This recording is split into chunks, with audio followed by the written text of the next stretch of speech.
We have the New York Islanders Thursday, and that is going to be another tough one. We're going to want some redemption after how we played against them the last time and lost that game late.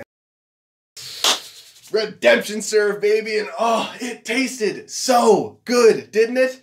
Whew, what a game, and what an important 2 points to pick up, especially on a night where the Carolina Hurricanes lose, and so do the Columbus Blue Jackets.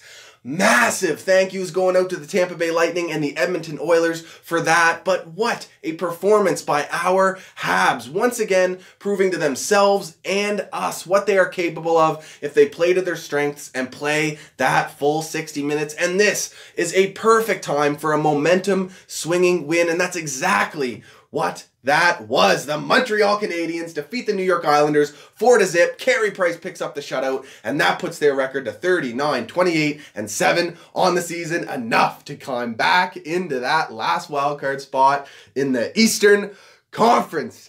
Yeah!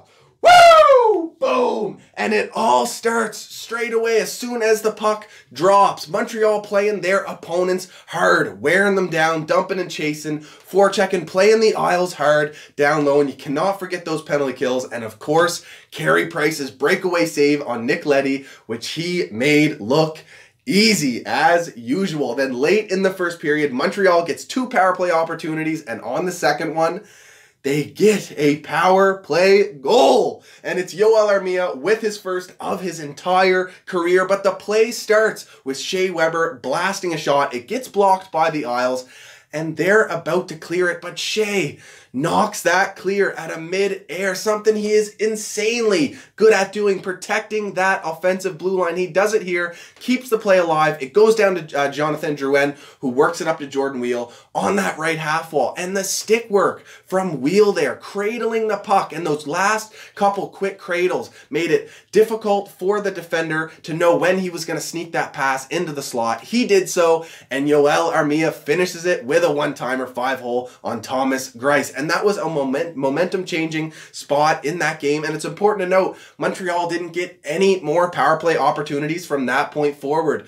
But I'd say it was a good thing. They got 3 more goals, 5-on-5, and it started in that second period. Shea Weber gets the first one, a rebound off Thomas Greiss, which goes to the right boards, bounces off, and Shea Weber picks a perfect time to pinch in and walk in to a shot, and he blasts it. Top cheese, far side. It couldn't have got any closer to that top corner, and it was a laser. You couldn't even see it on the replay. And then, shortly after that, we get that disgusting save from Carey Price. And this is, I love watching Carey Price's butterfly slides. Typically, he slides the perfect amount to cut off the angle for shots. But in this case, he slid a bit too far, but he recognized that and put that leg out to block as much of that other side of the net as possible. And he gets the save with his leg, and the way he angled his leg there to make the save. Come on.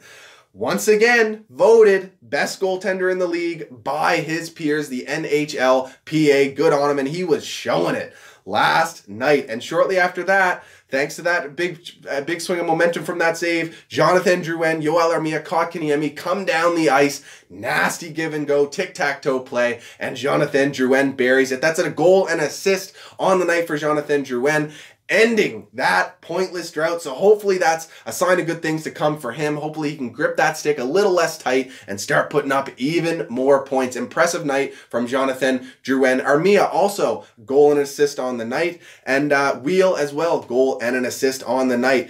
Weal picks up that last goal, a tip on a Jordy Ben blast from the point. And good on the Habs. It's 4-0 at that point, but they don't take their foot off the gas. They keep playing hard, and of course the Islanders do get some chances throughout the rest of the game, but Montreal played a hard physical game, and they kept pushing, and good on them for helping Carey Price earn his 44th shutout of his career, a 28 save shutout. That puts him 2 away from Ken Dryden on the all-times list, and it's Greg Hainsworth sitting at number 1 with 76. I don't know if Price can catch him. That'll be really difficult, but I'm not going to count him out because we all know how legendary and elite Mr. Carey Price is. So some quick stats on the night.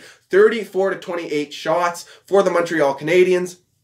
We go 65-35 in the faceoff dot. Massive credit there goes to Philip Deneau, Nate Thompson, and Jordan Wheel, all looking real good in that faceoff dot. 1 for 2 on the power play and 3 for 3 on the penalty kill. That continues to be a strength for us. Of course, Nate Thompson had some incredibly impressive penalty kill shifts. Lehkonen as well, Paul Byron, Andrew Shaw. These guys are so important to our team. And Carey Price as well, looking strong on that penalty kill. It was a physical night, 38-36 shots for the Isles. But yeah, what a fantastic hockey game. And I'm going to talk about Jordan Wheel for a moment here. A lot of criticism that he shouldn't have been on the power play, but I got to say, this guy looks comfortable, not just last night, but before this as well. Since he's been on the power play, that first unit, it's been generating some momentum, and despite not being able to finish until last night, it's been looking good. I like how they make quick decisions, but Jordan Wheel specifically, I like how he doesn't crack under pressure on that blue line. He's sharing that defensive position with Shea Weber on the point. He's playing the right side and Shea Weber the left for the most part, and he looks good there. And I like how he doesn't force plays to Shea Weber. If Shea Weber is open, he doesn't always go there. I like how he'll work the puck down low to the guy who's working that goal line. In this case, it's been Jonathan Drouin, and that makes it a lot less predictable for the penalty kill, and it also gets them moving north-south and out of position, and can get them confused. And we've seen it work last night, and his play along the half wall has been impressive. I also have to call out Victor Mete's defensive play. He is a perfect partner for Shea Weber, and he looks so good defensively right now. He has all season, but these last few games have been real good. And it's his skating ability that makes it so hard for guys to get past him. Not just his foot speed, but it's his agility and ability to stop and start quick, and get his body into positions where it's hard for guys to get around him. And of course, that defensive stick breaking up what his opponent is trying to do. And he's also pinching in offensively, which is good to see. He had a nice play. I believe it was in the second or third, flying down the center of the ice, and he shoots the puck in stride, and that nearly could have went in. If he can continue to do that, he's definitely going to get up on the board here some point, and hopefully once he does, it opens the floodgates for him. So got to give some credit here where credit is due. Claude Julien and his line changes lately have been real good. Getting Arturi Lehkonen up on that line with Domi and Shaw has really balanced out that line, specifically defensively. Lehkonen can take the bulk of the defensive responsibilities for that line. We all know how solid he is defensively, not just on the penalty kill, but 5-on-5 as well. Take some of that pressure off Domi, especially for the defensive play, and it looks real good, and it's balanced out the rest of our lines. And having Paul Byron on the fourth line with all that speed would definitely throw some teams off. And Paul Byron looked really good last night using that speed to gather up pucks down low on the forecheck, and he was also using his body to throw some hits as well. So that was real good to see. I have to say, it's so amazing to be at the point we are in the season as fans, watching these important, meaningful games in a playoff race. It is so goddamn stressful, but it's so fun, and I would not change it. I love that this team has this opportunity and this challenge to do this, and I'm hoping and praying they can pull it off. They do look like they're on a mission, especially Mr. Carey Price. But the whole team in general just looks like they're clawing to get up into the playoffs, and good on them for taking that spot back last night. I also want to address right quick, I had some comments down below in the last video, and I've seen some on Twitter, Reddit, and whatnot, about people saying the season's over, we got to start tanking to try and get that draft pick. It would be better for us to get a better draft pick, and la. This Montreal Canadiens team will never, from top to bottom, GM, coaching, players, is never going to be a team that tanks or purposefully tries to lose games. And I think us as fans should take on that mentality as well. Tanking is a unproven, highly risky strategy to build a team. We've seen teams promote a losing culture and still not be able to get out of them. Teams like Edmonton, Arizona for the longest time, Buffalo, despite having good rosters at times, not being able to get out of that losing culture. This Habs team is never going to be a team that does that. And we have to cheer our team on and enjoy this race. It's going to be stressful. It's going to be tight. But the thing is, this mission, pushing for the play, even if they don't make it, that the want to get there next year will be even stronger. But if they do, the experience and the taste of the playoffs that these young guys will get will be invaluable moving forward. It's so important that we push and hopefully get in there. Oh, what a fantastic game last night.